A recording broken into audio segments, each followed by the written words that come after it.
আসসালামু আলাইকুম ওয়া রাহমাতুল্লাহি ওয়া বারাকাতুহু।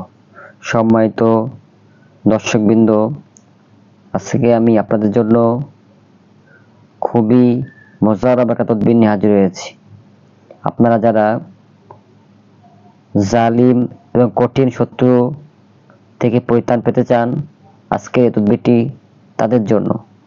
আপনারা যারা শত্রুর জন্য আপনারা অতিষ্ঠ হয়ে গেছেন, আজকে তদবির তাদের জন্য। জালিম শত্রু যে শরীয়তের কোনো বাধা মানে না, সব সময় মানুষের অপকারে ব্যস্ত থাকে, যে মানুষকে কষ্ট দেয়, এরকম জালিম শত্রুকে শিক্ষা দেওয়ার জন্য আজকে তদবিরটি তাদের জন্য। ইনশাআল্লাহ আপনারা যদি চান তাহলে সে জালিম শত্রুর নিদ্রা বন্ধ করতে পারবেন, মানে ঘুম বন্ধ করে দিতে পারবেন আপনারা। সে ঠিকমতো ঘুমাতে পারবে না। আজকে তদবিরটি হলো শত্রুর নিদ্রা বন্ধ করার তদবির। ঠিক আছে, আমরা কিভাবে তদবিরটি করবেন ঠিকমতো বুঝে নিন। ইনশাআল্লাহ ভিডিওটি শুরু থেকে শেষ পর্যন্ত দেখবেন, তাহলে আপনারা তদবিরটি করতে পারবেন। ঠিক আছে, কিভাবে তদবিরটি করবেন এখন বুঝে নিন। সর্বপ্রথম যে শত্রুর নিদ্রা বন্ধ করতে চান আপনারা, শত্রু নিদ্রা বন্ধ করিতে হইলে, ইচ্ছা হইলে আপনারা তবে এই নকশাটি দেখেন। এই নকশাটি সর্বপ্রথম আপনারা লিখবেন।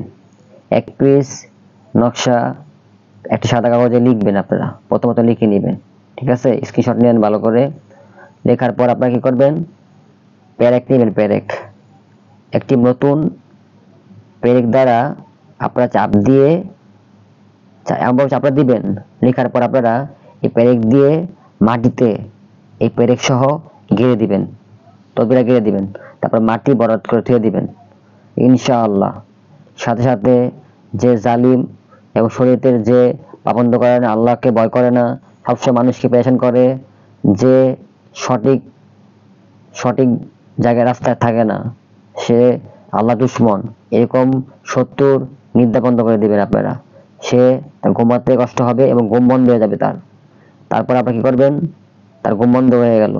এখন যদি তার নিদ্রা খুলে দিতে চান, এখন আপনার অনুতপ্ত সৃষ্টি হলো, সে আল্লাহর উপরে রুজি হলো বা ঘুম হচ্ছে না, সে কষ্ট পাচ্ছে, তার প্রতি মায়া হলো আপনার, তাহলে কি করবেন আপনারা এটা বুঝে নিন। তারপর কি করবেন আপনারা, মাটিটা যেখানে মাটিটা গেড়ে দিচ্ছেন, ব্রেক দিয়ে গেড়ে দিচ্ছেন, ওই তদবিরটা মাটি খুলে আপনারা সূরাতুন নাসর ইজা যা 100 কত নাম্বার জানি সূরাটা আছে, ছোট ছোট একটা, এই সূরাটা আপনারা পাঠ করে তদবিরের উপর দম করবেন।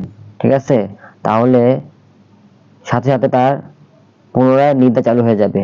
ঠিক আছে, আপনারা যখনই নিদ্রা বন্ধ করে প্রথম, এখন তারা যদি খুলতে চান আপনারা, তাহলে ইজা যা নাসর এই সূরাটা পড়ে দম দিয়ে তদবিরের পরে তার নিদ্রা চালু হয়ে যাবে। ঠিক আছে, আপনি সর্বপ্রথম বলে নেই, এই তদবিরটি করার জন্য আপনারা খুব ভেবেচিন্তে তদবিরটা করবেন, কোনো নির্ভর লোক যেন কষ্ট না পায়। কেননা আপনারা সে যে জালিম, যতটুকু প্রাপ্য তাকে এই কাজটা করতে হবে। আপনি যদি নিরীহ লোকের কাছে যদি অন্যায়ভাবে কাজটা করেন, তাহলে আপনার ক্ষতি হবে। তাই আমি বলবো, আপনারা তদবিরটা করার আগে যে জালিম, যে দুশ্মন, যে দেশে দুশ্মন, ইসলামের দুশ্মন, তার প্রতি প্রয়োগ করবেন, কোন নিরীহ লোকের কাছে প্রয়োগ করবেন না এটা আপনারা। তার তদবিরটা করুন। তো এটা বুঝতে সমস্যা হলে কমেন্টে জানাবেন, শেয়ার করে দিবেন অপর মুসলিম ভাইয়ের জন্য, এবং বেশি বেশি লাইক করবেন, এবং চ্যানেল নতুন হয়ে থাকলে সাবস্ক্রাইব করে পাশে থাকবেন। আসসালামু আলাইকুম ওয়া রাহমাতুল্লাহি ওয়া বারাকাতুহু।